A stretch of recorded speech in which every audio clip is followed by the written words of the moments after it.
Big boss Malayalam season 6. അപ്പോൾ സിജോയുടെ താടിക്കേറ്റ പരിക്ക് ഗുരുതരമെന്നാണ് അറിയുന്നത്. ഇന്നത്തെ പരിശോധനയിൽ താടിയലിന് പൊട്ടലോ അല്ലെങ്കിൽ അതുപോലെ സീരിയസ് ഡാമേജ് എന്തെങ്കിലും സിജോയ്ക്ക് സംഭവിച്ചിട്ടുണ്ടെങ്കിൽ തീർച്ചയായും ഡോക്ടർ നിർദ്ദേശിക്കുന്നത് ഒരു ഹോം റെസ്റ്റ് തന്നെയാകും. കാരണം ആ ഒരു കണ്ടീഷനിൽ ബിഗ് ബോസ് ഹൗസിൽ തുടരാൻ സാധിക്കില്ല. എന്നാൽ 1-2 ദിവസത്തിൽ റിക്കവർ ആകുന്ന രീതിയിലുള്ള പരിക്ക് മാത്രമേ ഉള്ളെങ്കിൽ തീർച്ചയായും സീസൺ 6ന്റെ ഭാഗമാകാൻ സിജോയ്ക്ക് സാധിക്കും.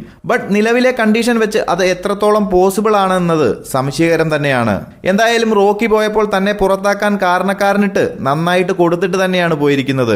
റോക്കി ചെയ്തതൊരിക്കലും ന്യായീകരിക്കുകയല്ല, ചെയ്തത് തെറ്റ് തന്നെയാണ്, തീർച്ചയായും പുറത്താക്കുക തന്നെ ചെയ്യണം.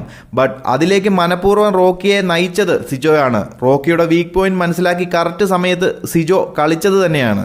എന്നാൽ ഇതുപോലെ ഒരു പണി കിട്ടുമെന്ന് സിജോ ഒരിക്കലും കരുതി കാണില്ല. ഇടി കിട്ടിയിട്ടും റോക്കിയോട് പ്രശ്നമൊന്നുമില്ല, പരാതിയൊന്നുമില്ല എന്നൊക്കെ സിജോ പറഞ്ഞെങ്കിലും അതൊക്കെ ഒരു നല്ലവനായ ഉണ്ണി ജമയലിന്റെ നാടകം തന്നെയാണ്. കാരണം സിജോയ്ക്കറിയാം തന്നെ അറ്റാക്ക് ചെയ്ത് ഒരാളോട് കുറച്ച് സിമ്പതി കാണിച്ചാൽ പ്രേക്ഷക മനസ്സ് കീഴടക്കാൻ സാധിക്കുമെന്ന്.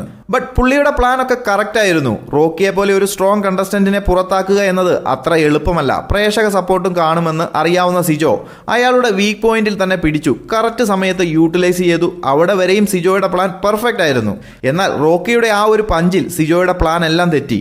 ഇത്രയും ഗുരുതരമാകുമെന്ന് സിജോ കരുതി കാണില്ല. കൂടി വന്നാൽ ഒരു അടിയോ ഇടിയോ കിട്ടും, അത്രേ കരുതിയുള്ളൂ. എന്നാൽ ഒരു ട്രെയിൻഡ് കിക്ക് ബോക്സറായ റോക്കിയുടെ പഞ്ച് മുഖത്ത് കിട്ടിയാൽ എത്രത്തോളം ഇഞ്ചോർഡ് ആകുമെന്ന് സിജോയ്ക്ക് ഇപ്പോൾ മനസ്സിലായി കാണും.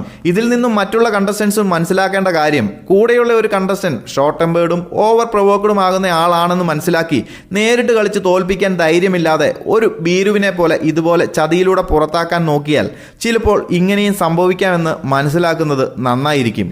എന്തായാലും നടക്കാൻ ഭാവിച്ചതൊക്കെ സംഭവിച്ചു. ഇനി കൂടുതൽ പ്രശ്നങ്ങളൊന്നുമില്ലാതെ സിജോ മത്സരത്തിലേക്ക് തിരിച്ചു വരട്ടെ എന്ന് നമ്മൾ പ്രേക്ഷകർക്ക് ആഗ്രഹിക്കാം. എന്തായാലും സീസൺ 6 ഏതാണ്ട് അവസാനിച്ച പോലെ തന്നെയായി. ഇനി വൈൽഡ് കാർഡ് എൻട്രിയിലാണ് പ്രതീക്ഷകൾ മുഴുവൻ. ഈ ഒരു സീസണിൽ മികച്ച രീതിയിൽ പ്രകടനം നടത്തിയാൽ വൈൽഡ് കാർഡായി വരുന്നവർക്ക് തകർക്കാൻ പറ്റിയ അവസരമാണ്. സോ കൂടുതൽ ബിഗ് ബോസ് അപ്ഡേറ്റുകളുമായി മറ്റൊരു വീഡിയോയിൽ കാണാം.